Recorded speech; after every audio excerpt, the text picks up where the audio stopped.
Terus? Nah sahabat sekalian, pertama-tama kita bikin dudukan rem atau dudukan pintu buat kabinet di bawah wastafel. Karena di daerah bagian ini cenderung dengan air, maka kita cukup mengaplikasikan dengan remnya aja. Nah kita sekarang mulai untuk membuat buat dudukan remnya yang nantinya akan terlihat lebih rapi. Di bagian sisinya ada tonjolan buat dudukan remnya. Nah hasilnya jadinya seperti ini. Remnya buat pembatas masuk ke dalam dan menjadi variasi lebih bagus lagi. Ini setelah kita mengaplikasikan bagian yang akan dimasukkan ke dalam lubang kabinet tersebut tanpa menggunakan aplikasi ke bagian dalamnya, karena di daerah ini riskan sekali dengan air yang akan masuk yang kena sama kayu-kayu yang akan diaplikasikan ke dalam, jadi cepat rusak, cepat busuk. Nah kalau dibikin seperti begini, cukup dengan seperti begini maka terhindar dari air dan kuat tahan lama untuk bagian dalamnya. Nah sekarang mulai kita untuk membuat daun pintu-pintunya di bagian kabinet yang tadi sudah kita bikin. Untuk bagian kanan di bagian wastafelnya. Teman-teman, setiap kita membuat kitchen set pasti di bagian yang ini kita bikin cuman untuk frame-nya aja atau pintu aja, karena di dalamnya itu riskan sekali dengan air, karena setiap hari kita cuci piring atau cuci gelas dan lain sebagainya, maka akan tercipat dengan air masuk ke dalam, maka akan cepat busuk. Nah kalau dibikinnya cuman daun pintu aja, frame-nya aja, maka insya Allah terhindar dari cepat rusaknya, cepat lapuknya kabinet yang dimasukkan. Maka dibikin hanya frame-nya aja, dudukan pintu sama pintunya untuk membuat lebih rapi lagi. Jadi lumayan juga buat dipakai nyimpen bangsa peralatan kayak semacam bikin gudang lah untuk daerah ini, soalnya riskan dengan air. Nah untuk selanjutnya nanti kabinet yang keduanya lain lagi, teknisnya beda lagi, nggak seperti untuk di daerah bagian yang ini. Untuk di kabinet yang lainnya itu semua pakai aplikasi, ada raknya, tempat naruh piring, ada hambalan, ada lacinya untuk yang di bagian samping sebelah kiri.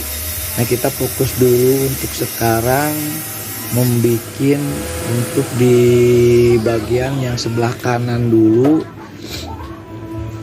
yang fungsinya yaitu untuk merapikan peralatan-peralatan kita yang berserakan, maka masuk ke daerah ini. Dan di sini di bagian ini masih keramik ya teman-teman, karena tidak pakai kabinet, maka aman sekali kalau kita taruh untuk barang-barang yang berat-berat, yang kotor gitu ya.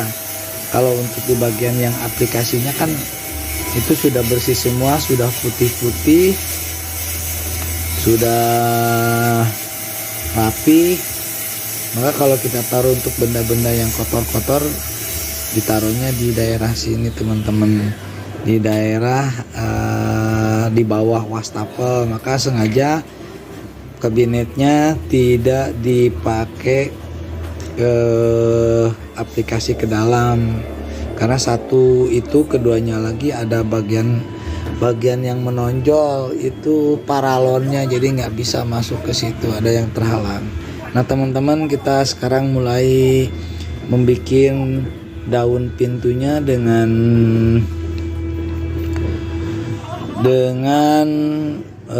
melapisi dengan HPL dari produk dari ya seperti inilah. Takut kita dibilang endorse, tapi kita pakai brand yang lumayan bagus. Untuk membuat kabinet kitchen set sendiri sangat mudah teman-teman. Teman-teman bisa menyaksikan video ini sampai tuntas, sampai selesai. Dan ini saya untuk video yang ini terfokus untuk video yang membuat kabinet yang nggak ada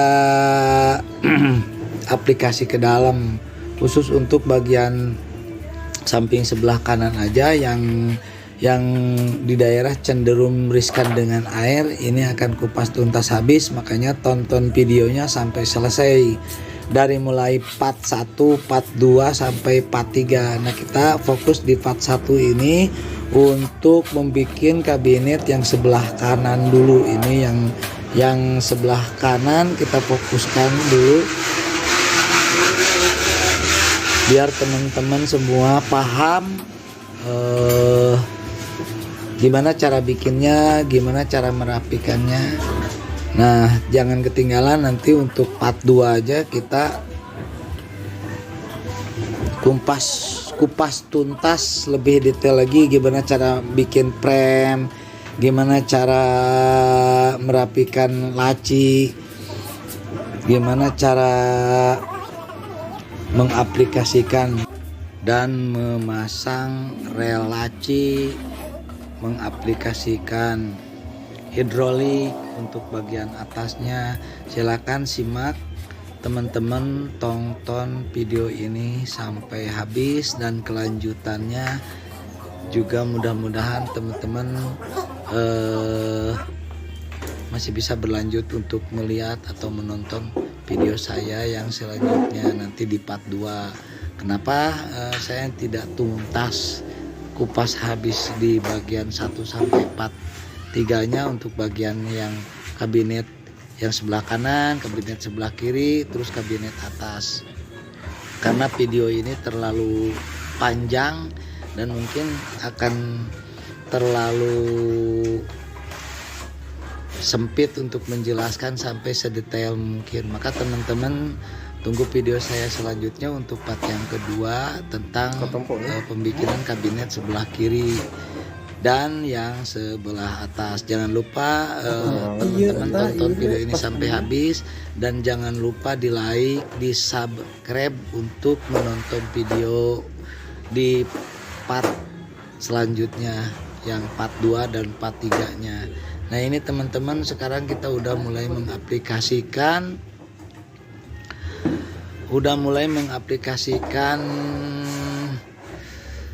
lemnya, ditempelin ke HPL. Nah, untuk membuat perekatan yang lebih bagus, biasanya orang-orang cukup 1 kali untuk penempelan lemnya. Maka untuk saya di bagian ujungnya itu triknya sengaja 2 kali ditempelkan agar nanti di bagian sampingnya itu tidak ada ribil atau ada angin kelihatan kurang nempel. Begitu teman-teman. Nah, itu sudah ditempelkan. Nah, kita sekarang mulai membuat tarikan, memasang tarikan dengan cara memotongnya manual aja teman-teman, pakai gerinda. Teman-teman bisa melakukan pakai gergaji besi lah, sama aja, cuman ini untuk supaya cepat aja dan pakai mesin lebih praktis lagi.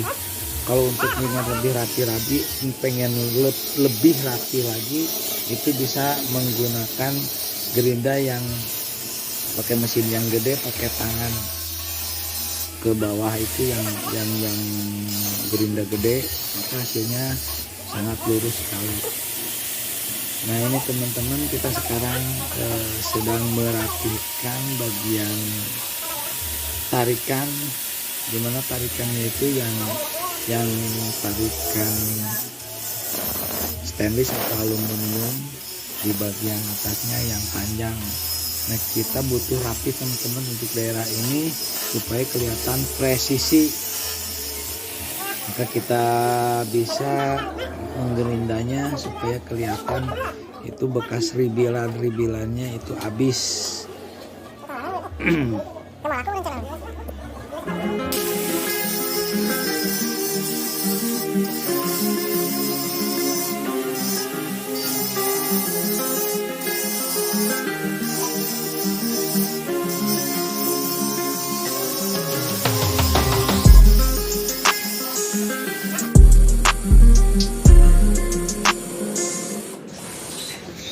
Nah teman-teman, setelah dipasangkan tarikannya, maka untuk supaya lebih kuat kita kasih sekrup untuk di bagian belakangnya. Tidak hanya cukup menggunakan lem saja, karena meskipun dipakai lem aja bisa, cuman kekuatannya nggak jamin 100%, karena kekuatan lem untuk digunakan ke bagian untuk tarikan ini riskan sekali, karena dipegang tiap hari, dibuka ditutup tiap hari, nanti akan mengelupas dan copot lemnya. Nah maka untuk itu saya siasati, saya biasa menggunakan sekrup untuk di bagian belakangnya supaya untuk menambah performa kekuatan daripada tarikan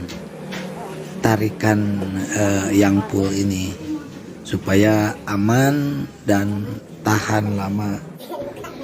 Kita masuk ke bagian pemasangan engsel teman-teman. Nah kali ini untuk menanam engsel yang rapi, kita menggunakan mal dari kayu. Kita bikin dulu lubangan kayu dibikin sedemikian rupa sehingga terbentuk presisi yang benar-benar lurus. Maka kita menggunakan mal kayu, udah ada bolongannya, tinggal masukin matabornya ke dalam untuk membuat dudukan buat nempelin engsel sendoknya itu. Ini untuk bagian yang lubang kedua di pintu yang ke-1. Ini pintunya ada 3 ya. Ini bagian pintu yang ke-1 kita mulai udah bikin bolongan atau dudukan buat engsel yang akan kita pasang di kabinet yang kita bikin. Nah begini caranya teman-teman, harus digoyang-goyang supaya goyangannya itu bisa menggigit ke bagian samping, ke bagian kanan, samping kiri, samping kanan, dan cepat masuk. Ini teman-teman, kayunya yang saya bikin ini dari kayu bekas, dari kayu bekas palet, dan milinya cuman 5 mili. Maka ini sebenarnya mah disambung-sambungin, ditempel-tempelin pakai lem gitu. Jadi bukan berarti kayu yang normal yang kita beli dari toko. Maka kayunya keras sekali teman-teman untuk pengeborannya itu. Nah ini teman-teman, kita mulai memasang engselnya kita pakai yang slow motion ya teman-teman. Cukup kita untuk mendapatkan hasil yang presisi, kita lihat atau dengan insting kita bagian yang sebelah kiri dan sebelah kanan supaya terlihat sama-sama ukurannya, kelihatan presisi. Misalkan yang sebelahnya misalkan ada sekitar sekian milimeter, ada yang sebelah sini sekian milimeter, maka harus sama, jadi nantinya pasti otomatis lurus. Nggak usah diukur-ukur teman-teman, kita dengan feeling aja. Maka kita tinggal ngasih sekrup supaya lebih kuat. Maka sekrupnya itu nggak usah lebih ke dalam, takutnya nanti dol. Nah ini teman-teman untuk pemasangan engsel yang berikutnya. Untuk pintu yang berikutnya, pintu yang kedua sama seperti pemasangan pada pintu yang tadi, pintu yang pertama.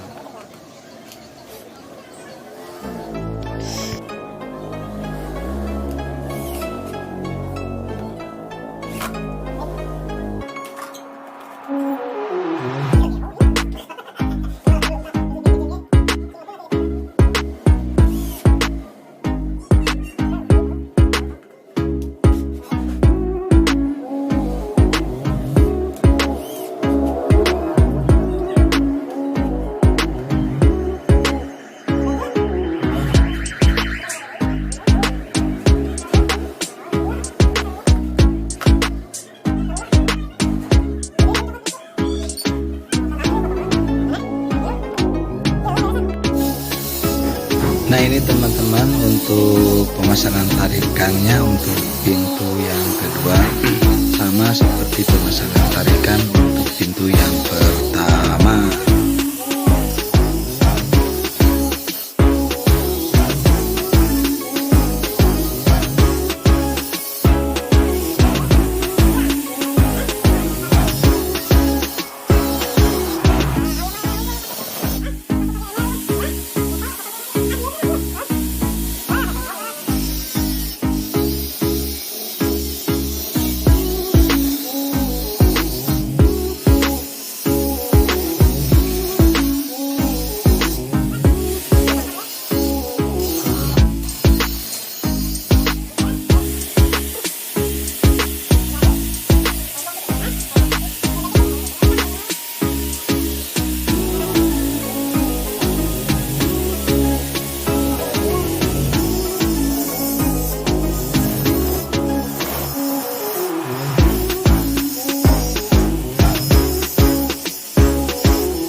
Nah teman-teman, kita sekarang mulai masuk kepada bagian untuk mengasih skrup di bagian yang sudah kita tempelkan tarikan tersebut supaya hasilnya lebih kuat seperti pada pemasangan pintu yang pertama. Sama aja teman-teman, tapi kita perlu memasangnya skrup ini supaya untuk membuat tarikannya lebih tangguh, kuat, dan tidak cepat copot.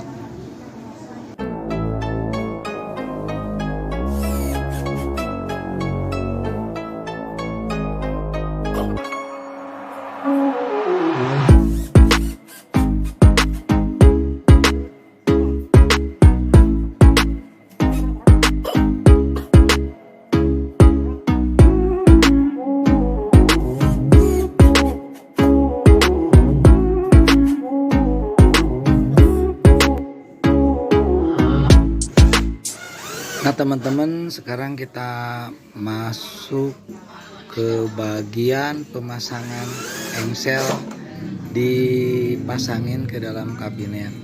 Cukup diberdirikan aja teman-teman untuk memasang engselnya supaya presisi.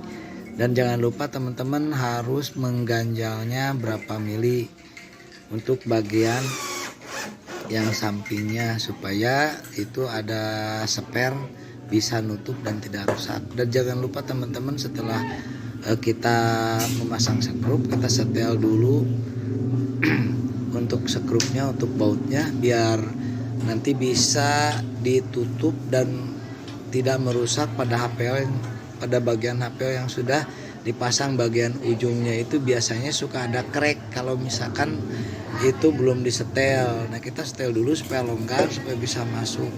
Ini kita pakai engselnya yang pakai engsel full lurus, karena itu pintunya ada di luar, maka kita pakai engsel yang lurus. Jangan salah teman-teman, pilihan engsel itu ada yang lurus, ada full bengkok, ada yang setengah bengkok. Untuk yang pintunya di bagian luar, maka kita wajib membeli atau memasang engselnya engsel yang lurus. Oke teman-teman, minta maaf ini videonya terhalang sama yang kerja teman-teman, tapi saya nggak skip biar supaya jelas aja.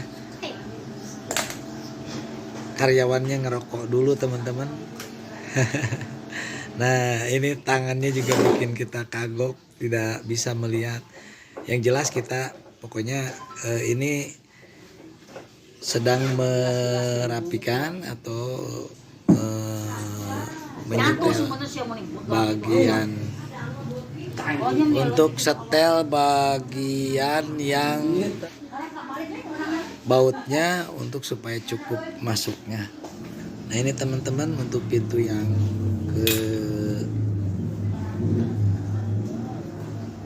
pintu yang terakhir, yang ketiganya nih. Tadi udah dipotong, nah sekarang tinggal kita kasih lem dulu teman-teman untuk tutorial pemasangannya. Ini cukup ini satu aja, nggak usah tiga-tiganya ditutorialin. Tadi kita memotong tarikannya, maka kita kasih lem dulu untuk bagian dari bagian kayunya. Ini perekatannya supaya sempurna, maka perlu dirapihkan supaya tidak ada bagian yang menonjol atau ada kotoran-kotoran yang ada bekas-bekas debu-debu dari kayu tersebut. Kita menggunakan KP-nya yang terbuat dari HPL. Nah sekarang kita kasih lem juga di bagian untuk tarikannya. Kita menggunakan jempol kita aja lah supaya itu masuk ke sela-selanya. Kalau kita pakai KP itu nggak masuk ke sela-sela bagian yang sensitif untuk menambah perekatan di bagian tarikannya. Nah kita pakai jari jemari kita nih diaplikasikan, menempelkan lemnya biar supaya rata semuanya. Dan untuk pakai KP mungkin bisa aja, cuman ya kita percaya dirinya mending pakai jari jemari kita aja supaya nempelnya rata dan sempurna. Nah ini teman-teman, untuk menunggu lemnya kering, sambil menunggu lemnya kering maka kita pasangin engselnya aja dulu biar tarpas beres engselnya dipasang. Yang di lemnya tadi keburu kering, langsung kita tinggal mengaplikasikan dan menempelkannya. Nah sekarang kita tempelkan teman-teman untuk bagian-bagian yang sudah kita pasang lem dan sudah rapi, kita tempelkan. Ini dimasukkan tarikannya, dipresisikan supaya HPL-nya tidak nyelip ke dalam dan jadi bikin rusak. Nah, kita cukup tekan-tekan aja, nggak usah pakai palu teman-teman, nggak usah pakai martil. Kalau pakai martil nanti tarikannya nggak presisi, tarikannya jadi agak bungkung gitu, agak menceng. Kalau pakai martil kita cukup tekan-tekan aja, yang penting bisa masuk, yang penting bisa masuk dan kuat. Dan ini akan nempel kuat dari bagian yang kayunya udah kering, dari bagian yang udah kering, nempelnya pasti akan kuat. Indikasinya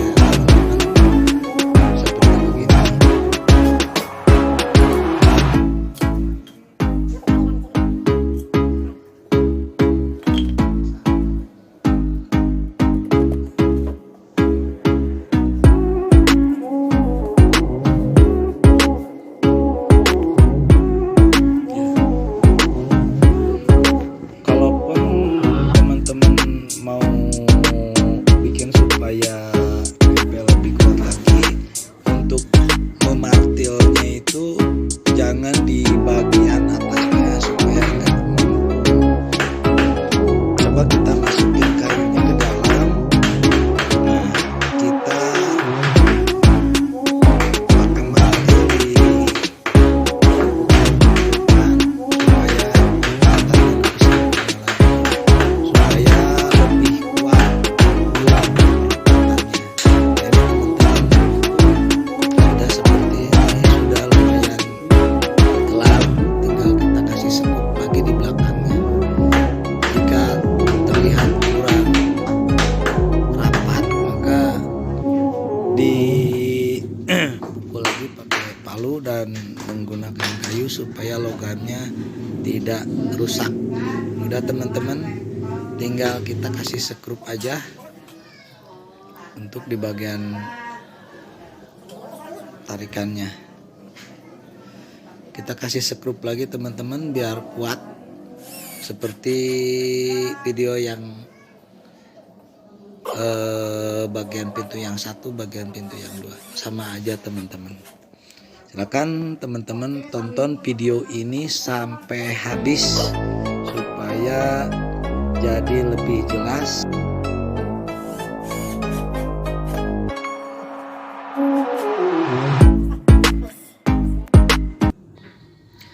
Nah, ini teman-teman, kita masuk ke bagian pemasangan edging.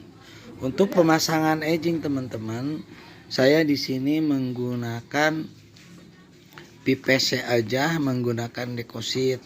Tujuannya kenapa? Supaya untuk ketahanan lumayan jauh daripada kata cepat rusak karena kena benturan. Karena ini riskan sekali untuk keluar masuk di bagian pintu tiap hari. Nah, kalau misalkan kita menggunakan pakai dekosit atau PVC edging, ini lumayan kuat. Kita pakai warnanya warna putih aja karena warna putih itu netral. Kita mulai mengaplikasikannya dari mulai pengeleman dari kayunya dan depositnya juga. Pengaplikasian untuk edging pakai dekosit atau pakai PVC sheet itu lebih mudah daripada kita menggunakan edging dari HPL. Lumayan prosesnya lama, cara dipotongnya mesti rapi, nggak boleh ada ribil, pakai amplasnya juga, penempelannya juga mesti benar-benar bagus, sehingga kalau misalkan kurang lem atau kurang kering pengelemannya, kalau HPL itu nanti akan kelihatan ada angin atau ada ribil di bagian pertemuan antara HPL edging sama HPL yang di bagian depannya.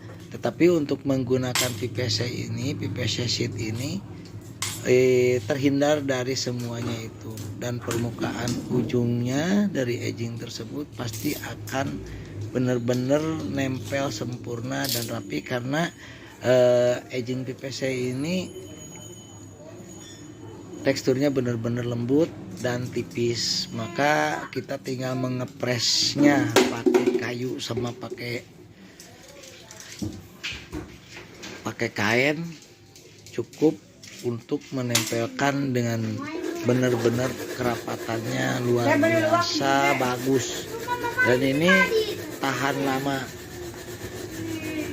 Kelihatannya juga sangat rapih, tidak ada ribil. Kita nggak usah lagi mesti pakai tusir-tusir segala macam. Kalau pakai HPL untuk edgingnya, kita butuh untuk menusirnya, menghamplasnya, dan tusir pun kadang-kadang kita harus menggunakan resin, menggunakan kobal, menggunakan dan segala macam alat untuk tusir. Ada juga yang suka memakai cat. Kadang-kadang kalau misalkan pakai cat itu nggak masuk ke bagian yang kalau misalkan kita tempelan dari ujung ketemu HPA ada yang lubang atau misalkan kurang rapat, itu masuk masuk catnya itu kadang-kadang suka ada kelihatan pecah-pecah. Tetapi kalau menggunakan PVC sheet ini dipakai menggunakan edging, nggak usah beli yang 1 senti lah, kita beli yang 1 meter aja, tinggal motong-motong, irit dan murah. Nah hasilnya seperti begini, bagus.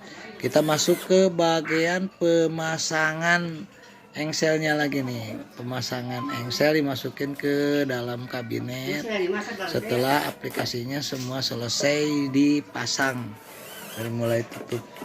dari mulai pemasangan APF, pemasangan edging, dan pemasangan tarikan. Nah, kita sekarang tinggal memasang, dimasukkan ke dalam kabinet yang sudah kita bikin untuk kabinet bagian kanan.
Oke teman-teman, inilah hasilnya setelah kita masukkan ke dalam kabinet atau ke dalam media yang akan kita pasang di bagian kanan bawah bagian kitchen set.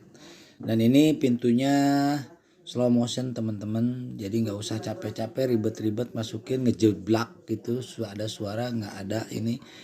Ini lumayan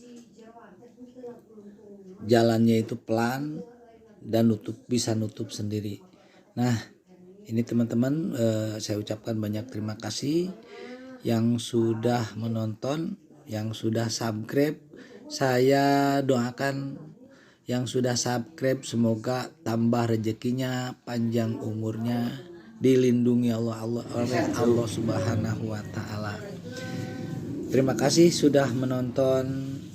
Semoga menjadi inspirasi dan edukasi buat teman-teman semua jika ingin membuat kitchen set sendiri.